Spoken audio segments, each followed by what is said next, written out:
Welcome to the DSQ podcast with Blake Lawson and Dakota Reynolds. All right, hold on, everybody. Before we get started with the podcast today, I did just get a Snapchat request. It's from Chorn69. Should I? Should we open? Should open on air? Probably not. Anyway, hey, there was a race this week. there definitely was a race this week. It may have been. Go for it. It definitely was. No, it definitely was overshadowed by a lot of other stuff, a lot of other drama. But there was a race. Welcome back to Formula One season. It's Ross week. It's Ross week. We were ready for race week, but as we start talking about how Bahrain went for everybody, I don't think Formula One media was ready for race week. And that's where we're going to start today because, honestly, they felt behind. I don't know if you guys noticed the pit stops, because they certainly didn't notice them, that the graphic was missing. Yeah, no, it was definitely a missing piece of information for most of the race. I would say most of the race. As definitely around halfway. I think the first one we got maybe was Max. And everything before that was just nothing. It really feels like business as usual with Formula One, though, because it seems like their first couple of races every year always seem like amateur hour when it comes to graphics, camera shots, everything like that. Yeah, you would think, obviously, with testing, it's not just testing for the cars, you guys could test this out. And testing looked good. They were doing picture-in-picture. Oh my god, the picture-in-picture! I was so excited to see more picture-in-picture this year, and then they went and just... Where's the picture-in-picture? Where'd it go? Where picture-in-picture? I mean, Yuki and Daniel, we'll get to that in a second. They were in their little battle, but we're watching. I mean, I get you gotta have Max crossing the finish line. It's the money shots, what people want, but... Same old, just... As you said, business as usual for Formula One media. Just oh, cool, battle. Hey, empty track. Let's cut to that. Or even though nobody was using medium tires, let's say Charles was on medium tires. Oh my god, the tire graphics is what always gets me. Half of the time we're sitting there watching the pit stop happen, watching what gets put on the tire, and then the graphic will still say, "Oh no, this tire got put on." We watched this happen. Which was funny because our first reaction was, oh, of course, no one's going to use the medium, so Ferrari's going to put Charles on the mediums. We're like, oh no, they're doing the proper strategy. Formula One fucked it up this time.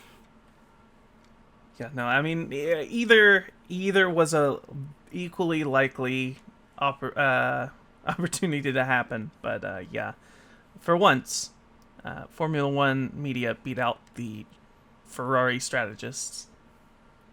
Oh, man. Honestly, there seems to be a lot of stuff that wasn't ready. I think next point we'll be talking about is not just Mercedes problems, but the Mercedes-powered cars problems. I mean, it looks like McLaren got away with it pretty well. They were maybe off pace a little bit, but seemed okay. But let's see. Lewis, falling apart, literally. My seat's broken. My seat's broken.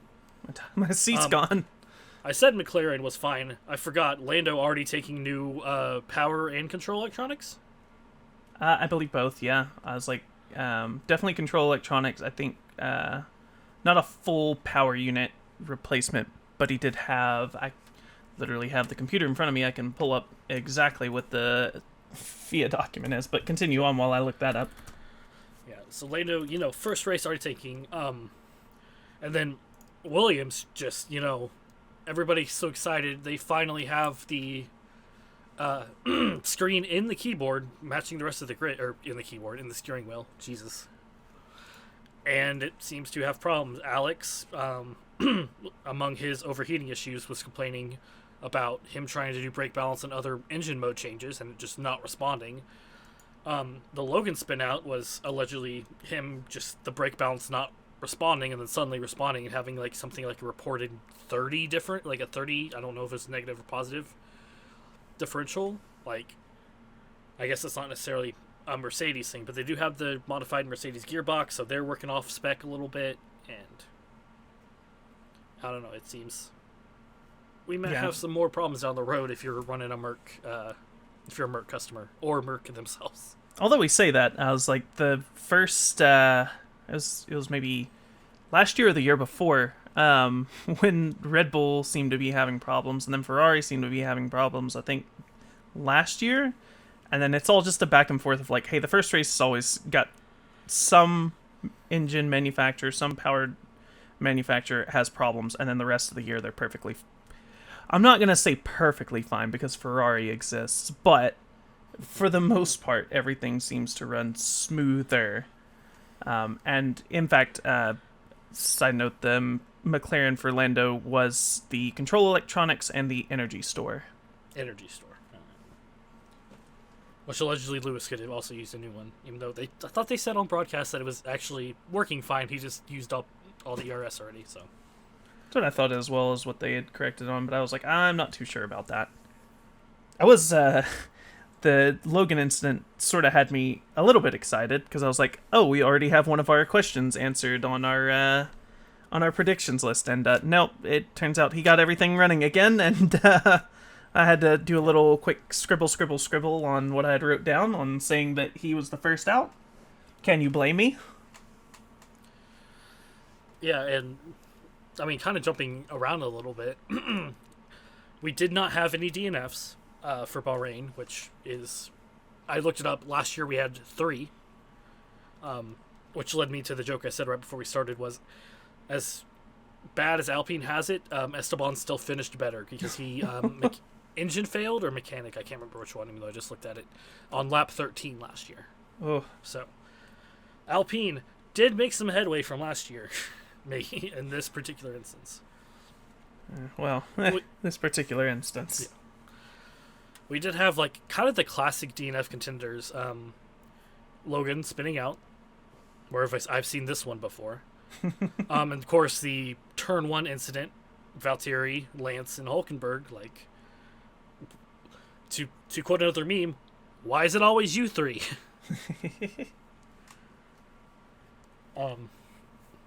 Although I guess Stroll recovered pretty well, finished P10. Hulkenberg did okay, dropped 5 spots, I believe. That's another thing we're talking about before.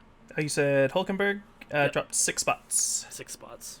So I guess he was worse for wear. And then Valtteri, well, if the 90-degree, I say winglet because it's an aircraft. What is that? No, I do believe it technically is a winglet. Yeah, what is it? End? Oh, end plate? End plate. A 90-degree end plate, and then a tradition raises beer slow pit stop. Traditions. That was more Russian than Finnish, but... Finnish? Yeah. No? I'm blanking entirely. Oh, man. He's Finnish, right? Oh, God. Welcome to Amateur Hour. We're as ready as Formula One media is. Valtteri. He is Finnish. That is the Finnish flag right there. It is a big plus. Well, it's actually it might be cross, the only. but...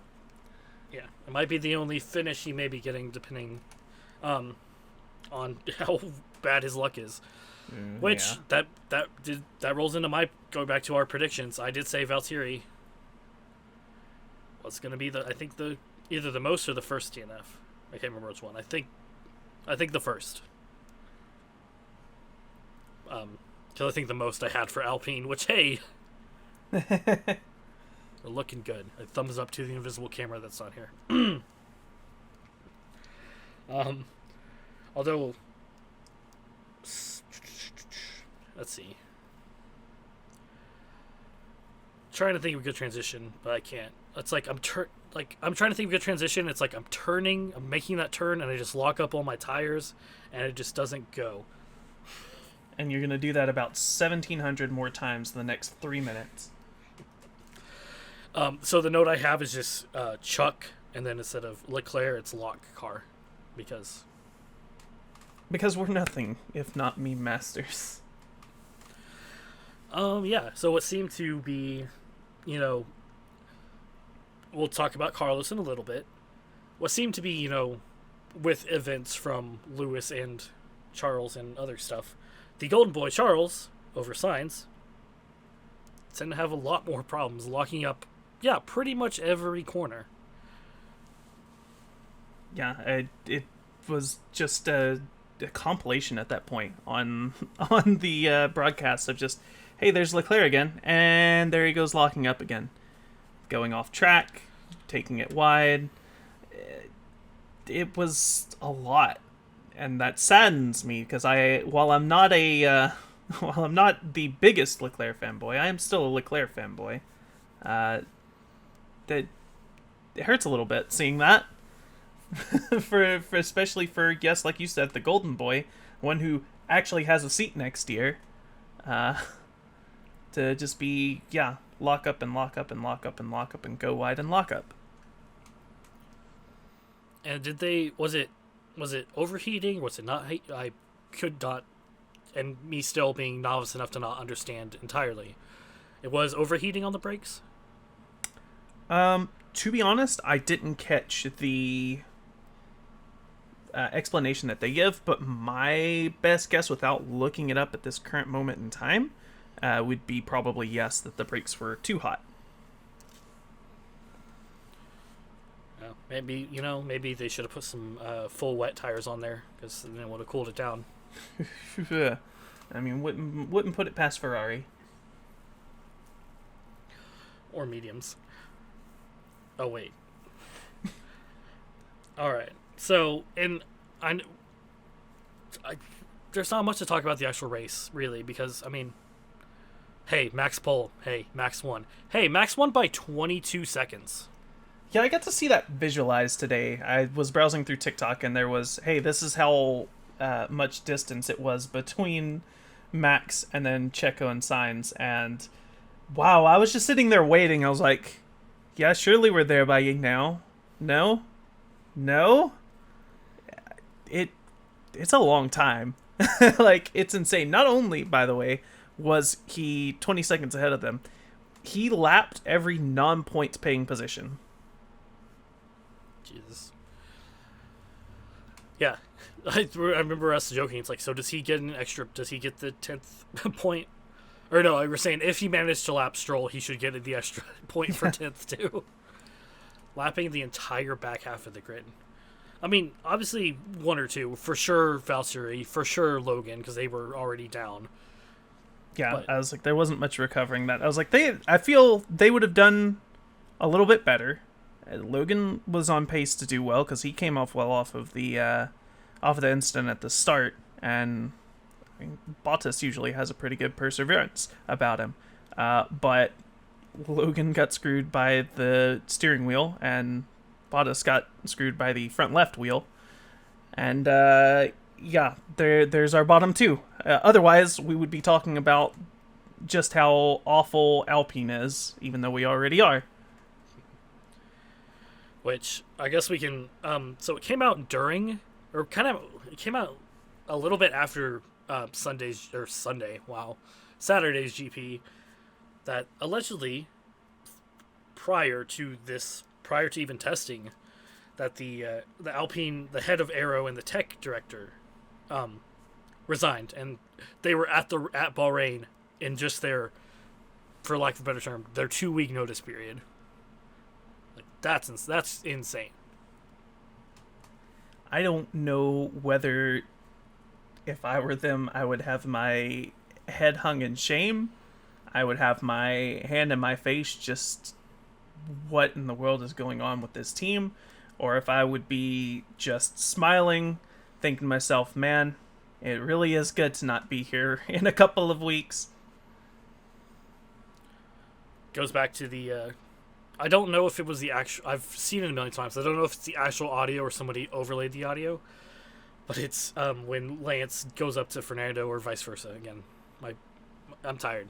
The reason we're recording this, peak the curtain on the Monday after the race instead of the Saturday or Sunday is I think there's been some tired and some like allergies and or general sickness just hitting us at a certain point where it's like, no, don't want to have a low energy or just a extra phlegmy podcast.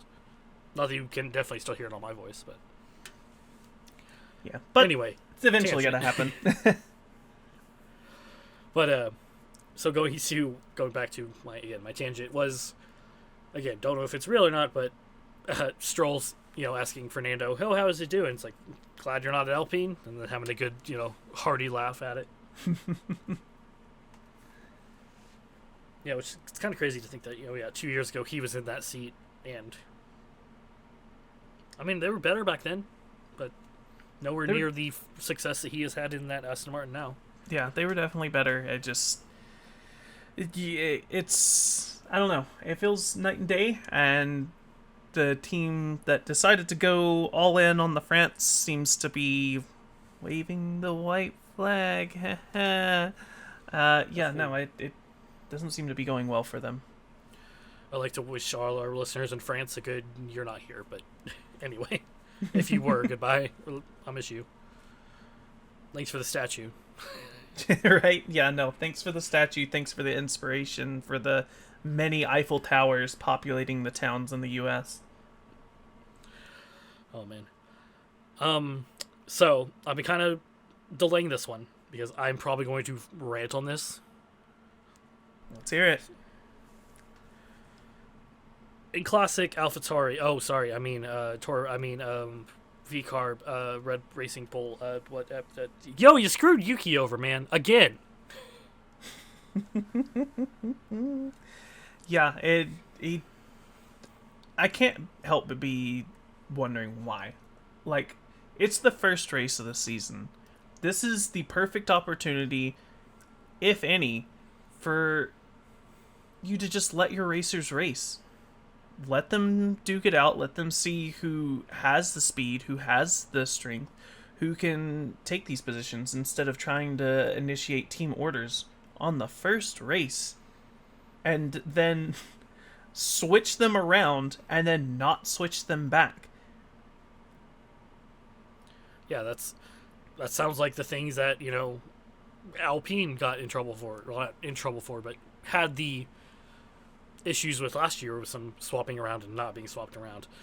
And yes, it's the first race. And, of course, the dive bomb after the final, well, not after their final lap because they were lapped, but after their checkered flag, he should not have done that, 100%.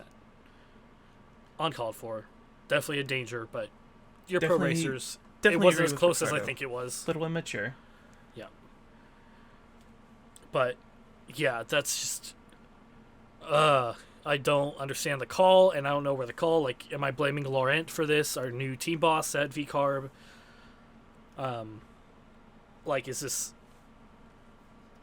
It led to a conversation while we were watching, of, like, how the tiebreaker works. It's like, were they going for a tiebreaker for bottom of the barrel kind of thing? It's like, well, we have 0 points, but we have 1 extra place over... who are they chasing? Hulkenberg? Yeah, Hulkenberg. Yeah. No, yeah. No, Magnussen. Oh, yeah, because Hulk was lower because they were 13-14, yeah. Yeah. The other Haas disaster. The one that's good in the races and not in the qualifying. Oh, man, but... Yeah, and Yuki is definitely he's the angry one. But, it doesn't make sense. Obviously, the team orders happen. But, again, it gets swapped around if it doesn't happen. And I love Daniel Ricciardo. And this is probably going to make a lot of people sad or hate me for this. And I still love Daniel Ricciardo. But his comments during and after on the radio, he's frustrated. I get it. Made me lose just a little bit of that fandom and respect. Just a tiny bit. Like, just enough from, like, really, Danny? Like, I don't know, that's just me. Obviously, Yuki's my favorite driver, so I'm definitely going to be biased on that part. But still, this isn't a one-time thing. It happened multiple times where strategy screwed Yuki over last season and cost them points.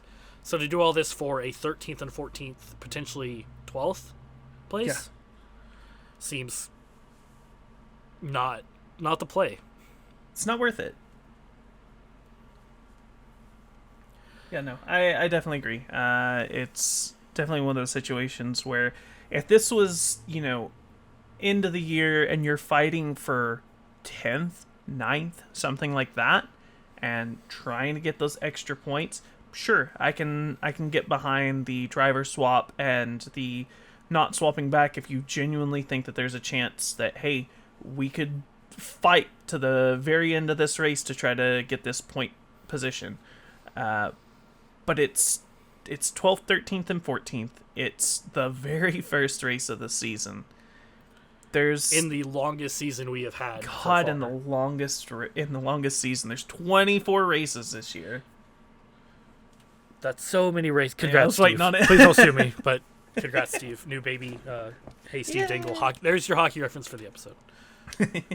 There may or not be a hockey game on in the background, which I'm ignoring because Toronto's getting their ass beat. And I'm just casually back and forthing it. Hey, it's third period. By the way, score hasn't changed. Yep. We're ignoring that. It's back there. Yeah. But yeah, no. It's definitely something that I think later in the year, maybe. This point in the year, very first race in the longest season. No, absolutely not. Shouldn't have happened. This should have been something where you just let Yuki go for what he can fight for. And if it's for once, I am going to say a forbidden phrase. Take a page out of Ferrari's book. They saw that there wasn't exactly a speed mismatch, or there wasn't exactly a speed comparison earlier for Leclerc and Sainz, and they let Sainz just let Leclerc have it. He hung him out to dry, passed him up, and took off. Take a page from their book and let them fight it out. It's obviously you don't want them, hard racing each other, and you don't want to lose another car that you have to rebuild, which is money. But let them fight out the position. Especially when even taking place at this point, they were already lapped. So they already knew they didn't technically have another lap to get that position. So you're already playing -1. It seems like just a lapse in judgment's the term, but I don't know if it's that. Just short-sightedness. The Definitely tunnel seems... vision of I want this point. I want this. I mean, there's not even a point. Literally, there is not a point. There's not a point. Yeah, no. God. Now, we mentioned Carlos there and letting him race. And there is a point here, and it's the point Carlos is making to his soon-to-be former team. Driver of the day. My vote for driver of the day. I believe your vote for driver of the day as well. Yes. One with 31% of the vote. He killed it. Absolutely. And sure, a point can be made for some other people that had, great performances during the race. I was like, Alonso gained... oh, nope, wrong way around. Alonso lost 3 positions. Scratch that. Oof. Didn't happen. Disagree. Stroll did have an amazing comeback. Got back into the points from starting 12th, having his little instant, and then getting up there. Zhou gained 6 places during the race. Now, granted, 2 of those were Bottas and Sargent, I'm sure. But the point can still be made. Man made 6 spots up. But Sainz had an absolute, I wouldn't say masterclass of a race, but he did very well. Yeah, and I was like, Sainz had his own couple. I think he locked up a couple times as well, so it wasn't just So he was still suffering some of the Ferrari quirks that should work out this week again, coming up to Saudi. But I don't want to actually, before I get too far, don't want to breeze past Zhou. Zhou, especially in that state car or whatever car that I can say without blocking it because it's whatever country doesn't, whatever. Sauber, yes. Yes. That car is not the best. 6 places is pretty damn good. Yeah, no, absolutely. For what it's worth, I was like, that is very good for that car. It just he had kind of a quiet race. All of his like overtakes and whatever just didn't seem to really be brought to attention. So yeah, no, he had a quiet race, but a very good race. Hell, that means I think that would mean he is leading and overtaking right now, correct? I don't know how they do that. I don't know if they do it by how many positions like overall you do during the race or how many cars you overtake. I.e., say if you pass, 3 and then have a pit stop and that sends you back like 8 and then you pass, all 8 that you did pass before plus 2 more. How's that math, But yeah, I was like, it seems like they're still paying attention to overtakes, so hopefully that stat will still be something that we can have on the predictions at the end of the year. Which I don't think either of us had a show, so. I don't think we did either, which, shame on me. I should have realized, but, Jumping back to Carlos a little bit, there was a video going around, and I didn't notice this during the podium. Maybe because we were all just, okay, here we go again. The Dutch national anthem, I think. Again, Carlos, a video, he looks like he takes off his helmet, looks around. There's no Ferrari team there to celebrate, which seems absolutely ridiculous. Yeah, it's not first. It's not even second, which you were fighting for. It's still a podium position. Show some joy and some pride for your drivers, even if he's not going to be part of the team next year. Which, side note that I was thinking about earlier. Yeah, Charles does have a contract that puts him in a couple of years. People have been bought out of their contracts before, so depending on how this year goes, we could definitely see a swap around of that. But back to the point, it's like have some pride in your drivers, even if they're not going to be there next year. Show them that you're here for them. Yeah, that pretty much cemented I was already cheering for Carlos this year, but I'm now just like, absolutely. I was like, I will take losing every single category predictions if Carlos just destroys. Need this man to go on and win second place in the drivers' comp. Why not first? Oh, wait. I fear that position has already been decided. Yep. Oh, man. Well, I guess so. This one is kind of the one we're going to mention it. It is since now has devolved and might be its own episode, which we may do a little supplementary episode because there's been kind of some stuff after the GP this week. But yeah, apparently Joss is very upset. Spaghetti at Christian, and it wants to stir the shit pot, is the way I see it. Yeah, there's not a lot of figures in racing that I wish would just like stop showing their head everywhere. I was like, our glorious FIA president, I wish would show up less, but I get it. But Jos Verstappen, I genuinely am over hearing from him. I wish they would just ban him from the paddock. And, hey, you can be here for the Dutch GP, but that's it.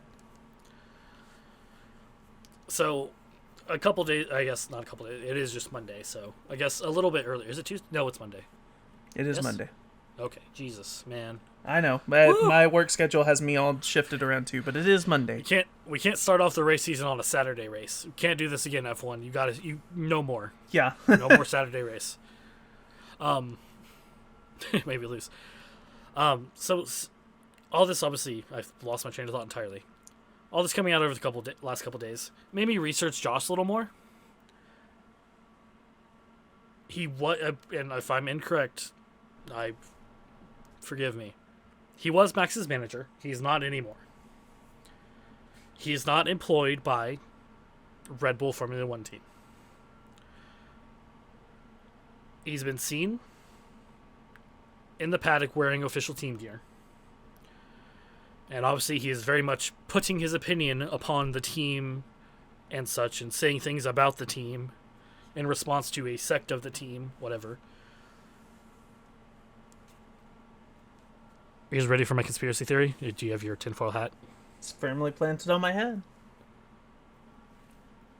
I think Joss wants on the team officially. I think he wants a senior, some sort of, maybe not Christian's job, but I think he wants up there. I think he wants to be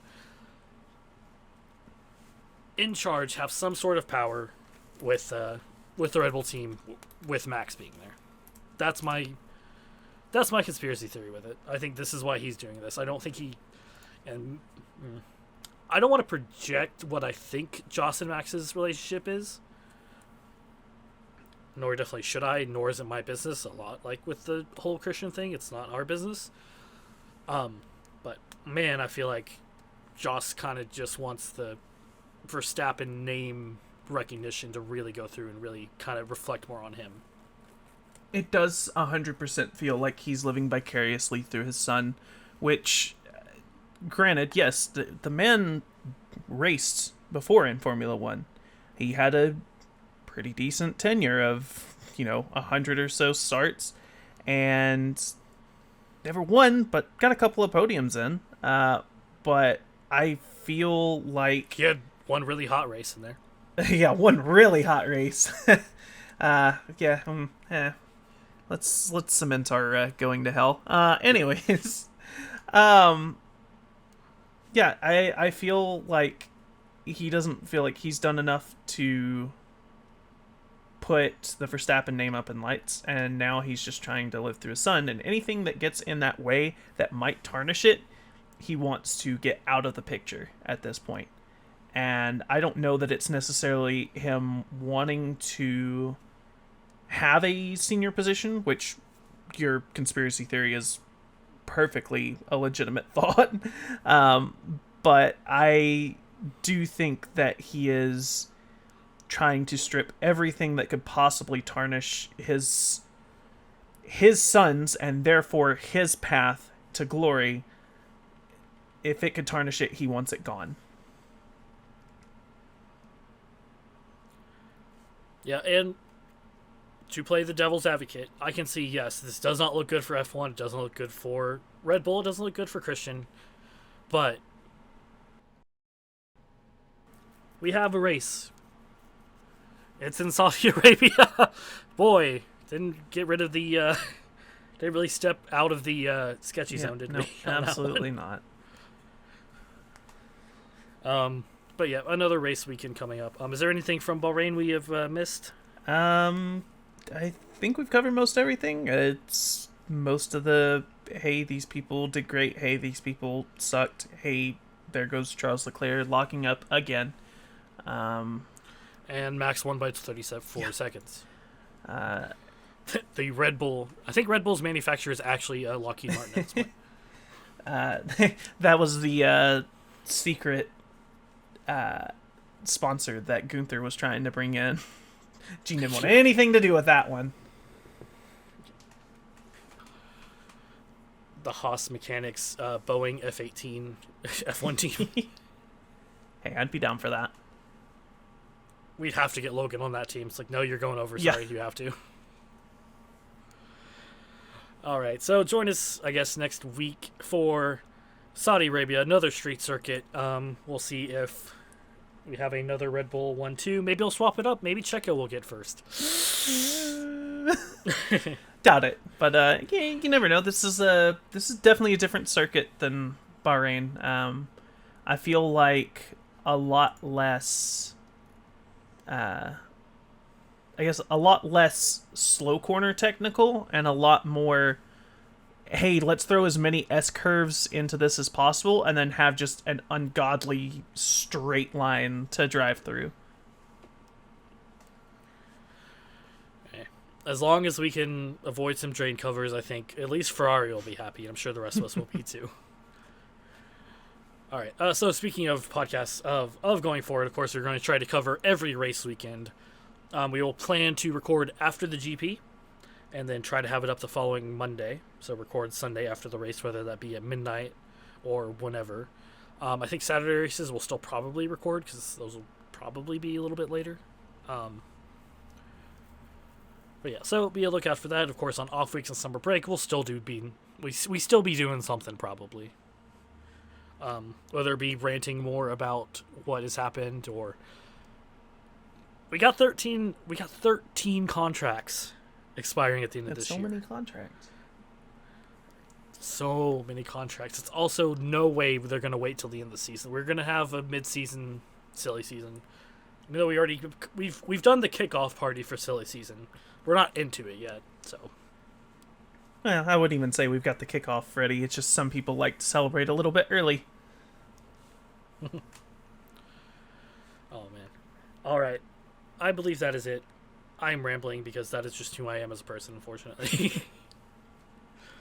Which I guess is good for a podcast. I mean, it is ideal for a podcast. You want someone who rambles.